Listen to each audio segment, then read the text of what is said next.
Hi, you're listening to The Sociology Show, a podcast about absolutely anything to do with the wonderful world of sociology. Whether you're a teacher, a lecturer, a student, or just taking a passing interest, this podcast will look at a range of issues from social class, ethnicity, gender, sexuality, religion, crime, education, and anything else that sociology has to offer. My name is Matthew Wilkin, and each episode I will speak to someone working in the field of sociology and let them explain all about their own interests, their research, and their experiences. So, put your earphones in, turn the volume up, and let's be sociology geeks together, eh? Hello and welcome to The Sociology Show. The Sociology Show podcast is brought to you in association with Tutor2U, the exam performance specialist for A-level and GCSE sociology students and teachers. And so you can visit the website, which is tutor2u.net/sociology. And once you're on the website, you can pick up revision guides, revision videos, flashcards, and everything else that you need for your A-level or GCSE sociology studies. And so on to today's episode, and I'm delighted to welcome Idil Galip to the show. Thank you very much for joining me. Thanks for having me. So do you want to start by telling us a little bit about who you are, what you do? Right. So, my name is Idil, and I'm a PhD candidate in sociology at the University of Edinburgh. And I study the cultural economy of niche meme communities. I am originally from Turkey, but have been in the UK for about 4 years now, and kind of grew up in the Balkans, but also very much on the internet. So that's why I'm really interested in researching online communities, because I was a kind of big participant in online subcultures. So that's what I'm studying now. It's a really, really fascinating area for research. Is there many other people looking at a similar topic at all? It's really fun. It's a lovely topic to study, because you can enter the field site basically whenever you want to. You don't have to get, you don't have to take a plane to get there. You don't have to, meet gatekeepers. Well, you do kind of, but it's so easy to get into. But the real problem is building enough kind of digital literacy to understand what's going on in these communities. Yeah. There are many people studying this topic at the moment, and it's kind of exploded very recently because of all these kind of, I guess, perhaps because everyone's shut in because of the pandemic and everyone's more online now. Yes. So they're seeing kind of the power of memes and seeing how easily they can disseminate and go viral. But the kind of, I guess, the founding scholars, you could say, of meme studies, I'd consider to be Limor Schiffman, who basically kind of wrote a lovely book about memes as kind of postmodern folklore. And also Ryan Milner, who wrote his PhD thesis on the idea of the internet meme, which is called the Worldwide Meme, I think, which is now a book. And there's so many other people. Very recently, I think Bradley Wiggins, he's written some stuff about, I think, alt-right communities. There's also the OI Lab at the University of Amsterdam. They look at far-right online communities and far-right memes, which is incredibly important now, kind of when we put everything in context with what's been happening, especially in the US recently. Mm. So those are some of the people that I know. Obviously, I missed a lot, but I'm more interested in leftist meme communities. So there are some people obviously working on that, but I'm more interested in memes that are not meant to go viral, that are made with maybe like a niche audience in mind. So that side of research, I don't think is as sprawling as, let's say, like alt-right meme research. Yeah. Could we start right from the very basics in terms of how you would define a meme? I mean, I'm sure we're all pretty aware of what a meme is, you know, when we have something on our phone. But what would constitute being a meme? Yeah, so that's a even though it's like a basic question, it's quite difficult to answer, because the problem is that everyone can recognize a meme when they see it, but it's really difficult to pinpoint what it exactly is. So one of the definitions is that it's just a piece of culture, a unit of culture that is transmitted between people, and as it's disseminated, it also morphs. So you can have for instance, the Bernie meme. It was obviously, when you look at it, it's Bernie on a chair, but then it's like it morphs into Bernie doing different things in different settings. So that's what I mean by morphing. So that would be the kind of basic definition of a meme, but I think it's also important to distinguish between what a meme is and what an internet meme is, because we could also, a fairy tale is a meme, a myth is a meme, a form of dance is a meme, because, we've kind of tried to repeat and disseminate culture for centuries now. So the concept itself is just as old as human civilization, I think. But what happens is that when it's on the internet, it's disseminated much more quickly. Yeah, that's.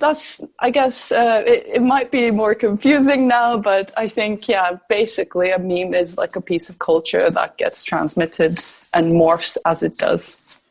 It's interesting that you mentioned myths, because was it Richard Dawkins who first kind of used the word meme, or he's kind of got it into our general lexicon? Definitely. So he's seen as, usually when you read a kind of piece of research about internet memes, it will usually start with, in 1975, Richard Dawkins used the word meme as, a piece of cultural information.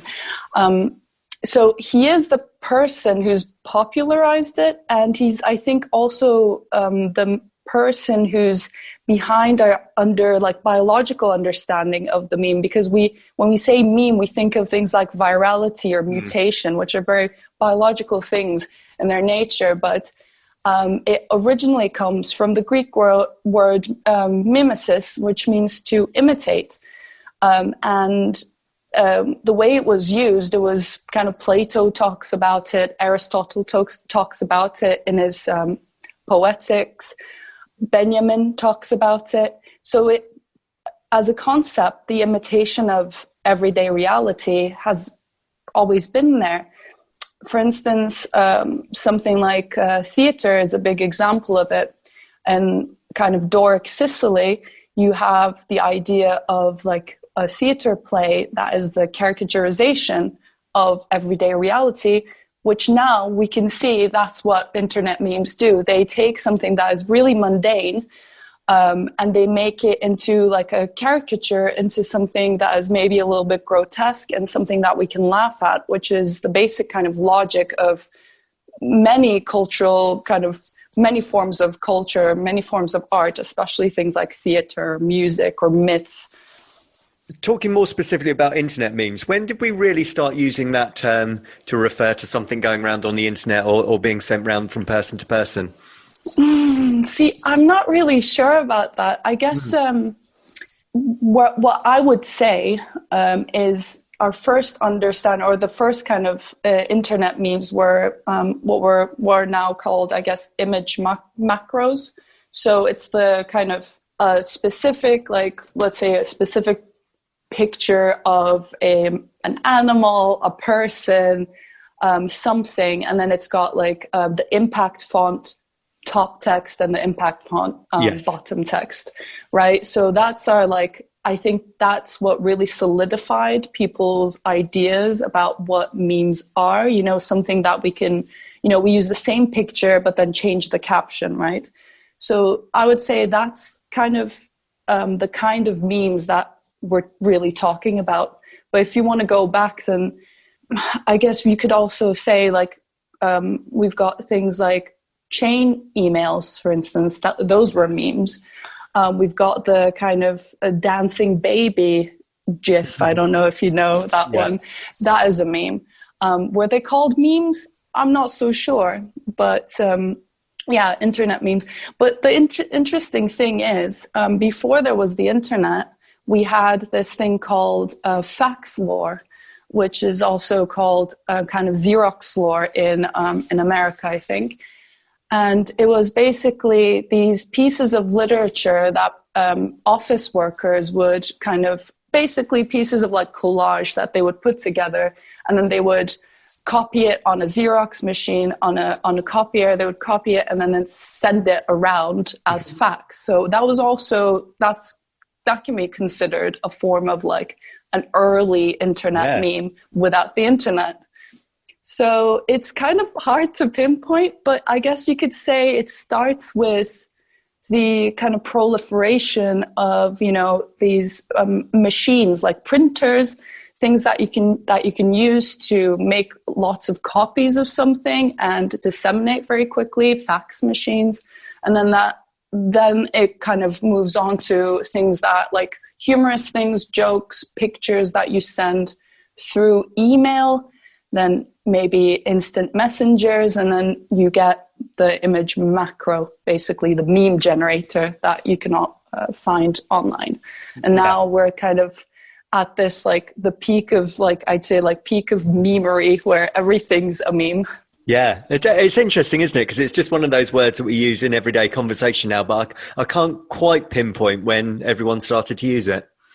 Yeah, I think it's just the idea of imitating something and putting your own spin to it. It's like, I think it's a very human impulse.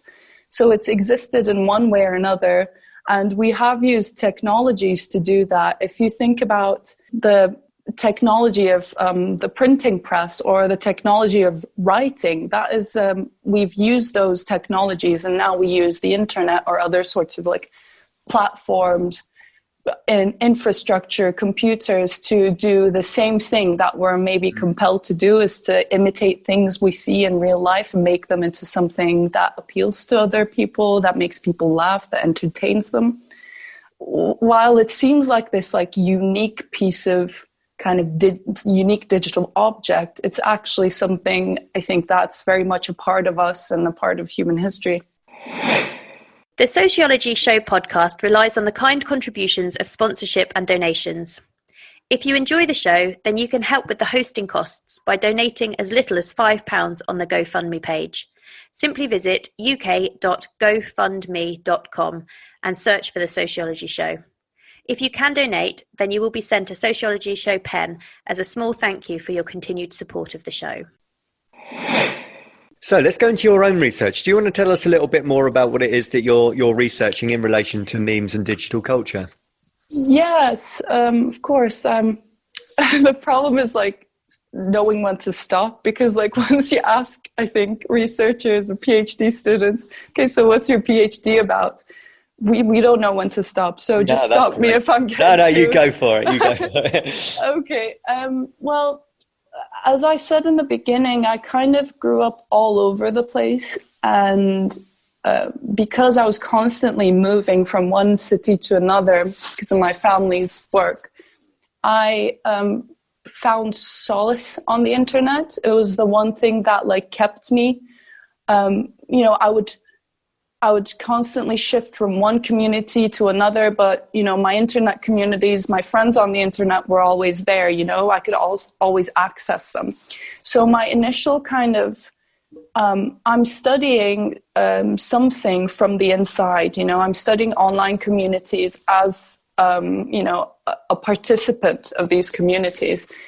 So, and one of the most kind of, one of the things I was most interested in online was memes. So I make a lot of memes. I look at a lot of memes, and at one point I started thinking, okay, like I understand what viral memes are, but what are these other memes that I only make for a small group of my friends, and only like these small group of people really understand what I mean? So that kind of got me thinking about what we use memes for in online communities. which then kind of led me to this research project that I ended up doing my master's on. So initially I was looking at how Turkish digital citizens, or netizens, whatever you want to call them, how I was interested in how they used memes as a form of political dissidence, because it's a country that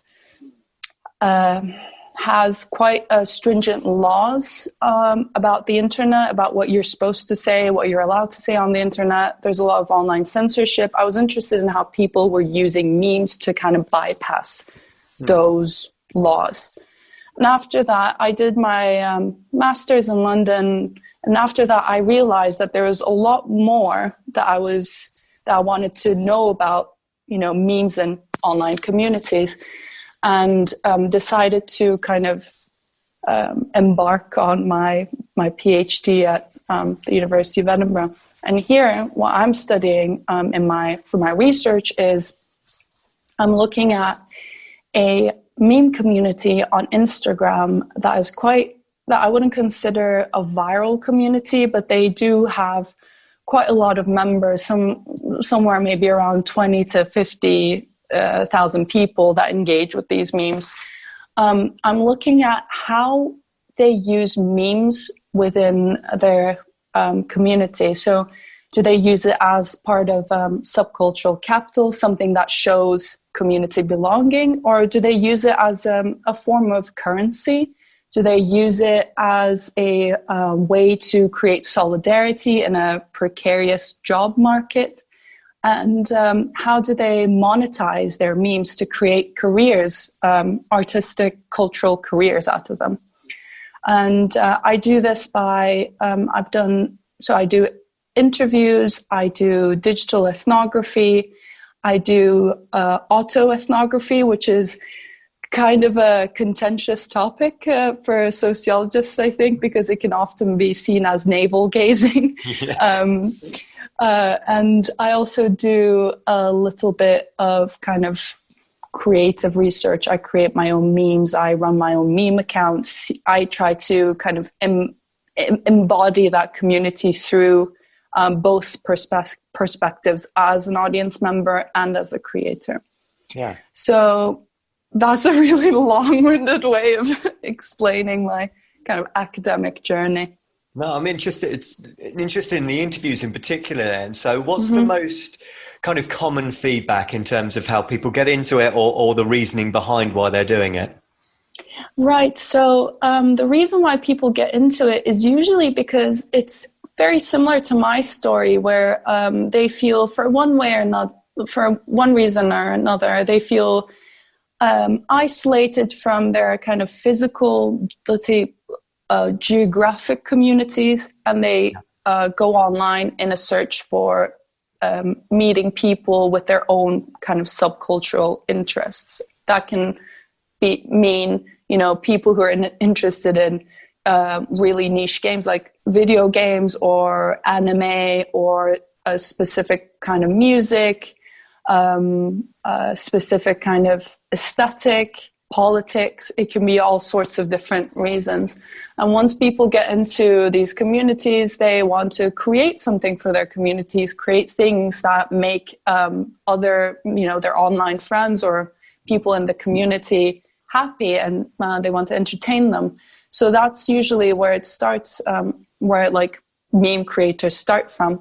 The most interesting bit about these interviews, however, is less about kind of how they start, because it's usually, younger people who are kind of, one of my interviewees has told me that she was born on the internet, for instance. So they're usually people who really have a kind of close affinity with digital technologies already. But what was really interesting to me as I was doing these interviews were creators who had established, let's say, maybe like a following of 5,000 followers plus. They all had this sense of anxiety about the platforms that they were using. So they would tell me, I'd ask them about, how do your memes get popular? How do you share them? When you make a meme, are you interested that it's going to go viral? What's the kind of creative process like?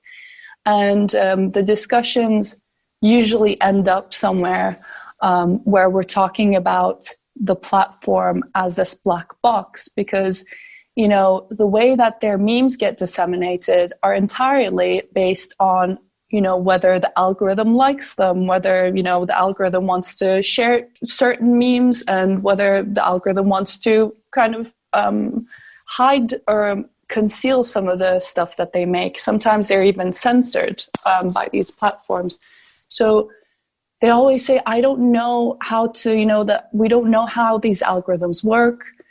There are these like kind of hidden, concealed things. And this creates like a sense of anxiety for me. I don't know if sometimes most of them kind of depend on their platform, on their profiles on these platforms to make money. So it has a direct effect on their life, on their financial stability. And, when you think of a workplace, you think of a place where you know what you need to do to be a successful employee. That you have to hit certain targets. Whereas if you're a platform worker, if you're completely dependent on a platform for your to earn a living, those things kind of just disappear because you don't know what the algorithm wants from you, which is obviously done on purpose by the platform. So the most interesting thing for me during these interviews was this algorithmic anxiety that I found. Interesting. You just mentioned, monetization. Is that a key principle behind why someone does get into it, to make money, or is that kind of a byproduct of doing it in the first place? So it depends on the person, I think, or the group of people that you're looking at. I'd say there's two camps of people on these platforms.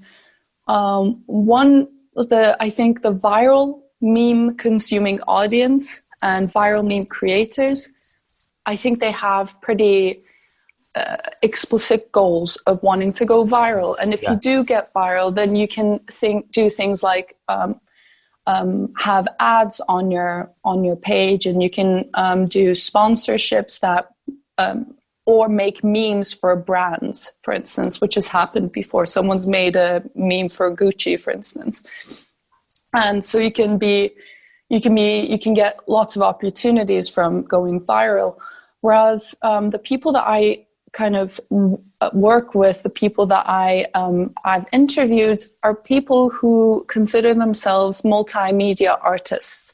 So that's their main way of identifying their occupation, is they consider themselves artists. So they're making memes so they can get, I don't know how to explain this, but they're making memes so they can get some attention for their art, which is the kind of main goal of their work online. And that, of course, those two logics they're kind of entrepreneurial logics that are kind of different from each other. They might use the same tactics, but the end goal is a bit different. Whereas let's say one group of people, they're fine with being called meme creators, and they can just kind of, I guess, milk that as long as they want. And on the other side, you've got other people who are more interested in making art rather than making memes. Yeah, and this is perhaps a difficult question then, because you just said this is the search that meme creators are looking for, is what sends something viral? There must be thousands, millions of these being produced every day, and is there something that sends some into the stratosphere and some laying dormant? I wish I knew the answer to this, because I'd be making memes like crazy. Exactly, yeah. I guess it just has to, I think it's a matter of timing. Again, like, I don't want to use the same example over and over again, but the cold Bernie meme just shows, I think, exactly how a meme can go viral.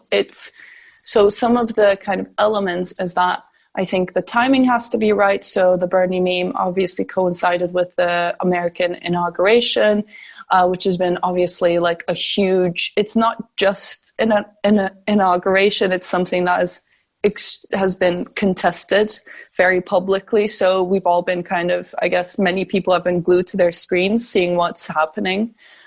So it has to, I think, tie into some sort of cultural zeitgeist in this, in this kind of situation. We've got a political zeitgeist. And then Bernie is someone that's been memed previously. So it's someone that people recognize outside of politics, I think, as part of internet culture. You know, he's been memed before in I don't know if you might have seen it, where he says, I'm once again asking for your etc. And then, so that's like one meme that went viral. The other thing is, you know, he's done an interview with Cardi B, for instance. So he's in the kind of popular cultural perspective. So I think it has to be timing, popularity, the kind of zeitgeist, and I think cuteness as well. Yes. The internet loves cute. The internet loves zany. So one thing that I think was like a key aspect of the Bernie meme was the mittens and his just general demeanor, you know? Yeah. So I guess it would be those four things. I'm sure there are other sorts of like elements that are just as important, but to me, those four things I think maybe are the most important. Yeah, I'm really interested in that because it's almost kind of satire, isn't it? And it's very much an indictment of what's happening at the time. I was thinking the two kind of big ones going around at the moment are obviously the Bernie one you just mentioned, and then also the Four Lads one, which is very big at the time of recording. And that one really interests me because that picture wasn't taken a few weeks ago. It was taken a while ago, and I just wondered why it took a while to suddenly snowball and take off. I really don't know. See, the thing is, like, I'm going to admit that I don't really understand the Four Lads meme. Okay, yeah. I'm sure you've seen it going around, right? Yeah, I have. I've seen it. So this is kind of crazy as well. I've seen it where they're singing that TikTok sea shanty that's gone viral, the Wellerman, I think it's called. I've seen that one, and that one is, I think, quite a beautiful way of kind of seeing the way that memes are remixed over and over again. Yes, yeah. And also a way of seeing that, you know, memes are not just stationary, like kind of stable images. They can also be, they don't have to be static images. They can be dynamic things. For instance, Crystal Abedin very recently talked about TikTok audio as audio memes. So it's like a mix of two genres of memes. Like it's got the audio, it's got the kind of what's it called, the face. Yes. That thing. Yeah, whatever it's called, the movement. Yeah, the movement. Yeah, the face tune something, I don't know, but it's got like almost like three types of memes. It's mashed into one, and like I think if you're looking for a popular meme, that combination of things should do it. Yes, I just wondered with that one, for those who don't know, it's four lads on a night out. They're all quite muscular, and their fashion sense is quite kind of unique as well, I suppose. But I just wondered if it had tapped into the fact that most of us are now on lockdown and we can't go out, and it reminded us of a happier time when we could all mix together. The sun was shining, they were having a pint, you know. I just wondered if it was kind of it's kind of idealistic view of how we lived just a year and a half ago. Oh my God, I think that's a great point, because when I look at those lads, I immediately think of Love Island and better times. Idil, tell us something else about your research. Where are you going with it now? What's the next step? So I'm currently writing up my kind of thesis, and I've kind of I'm now set on the 3 aspects of niche meme communities that I'm looking at. I'm looking at how they're used as forms of digital public intellectualism, how memes can be used to create political conversation, how they can speak to one another, respond to one another.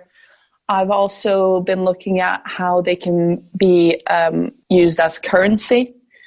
And I'm also looking at how they can be used to create mutual aid networks. So those 3 things are what I'm focusing on currently. I think the most interesting one out of those 3 things is the use of memes as to create mutual aid networks.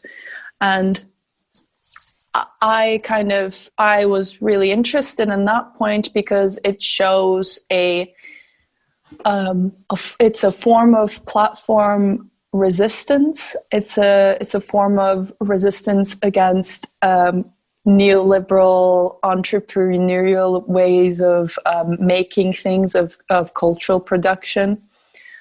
So the people that I look at, they do things like account takeovers.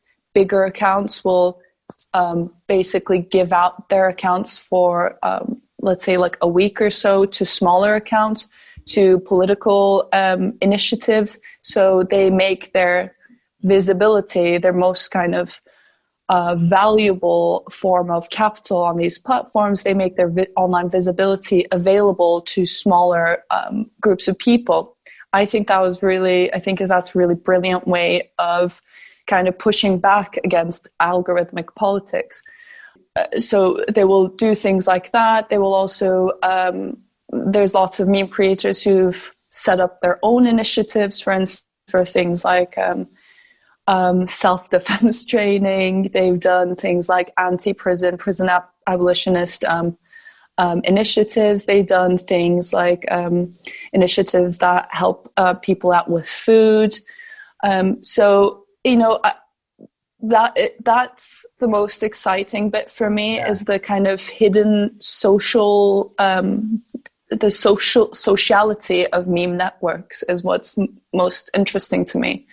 I am also, there's something coming out in a few, I think maybe weeks or months, about the idea of digital patronage. So I'm writing about that quite a lot. So things like Patreon and Twitch.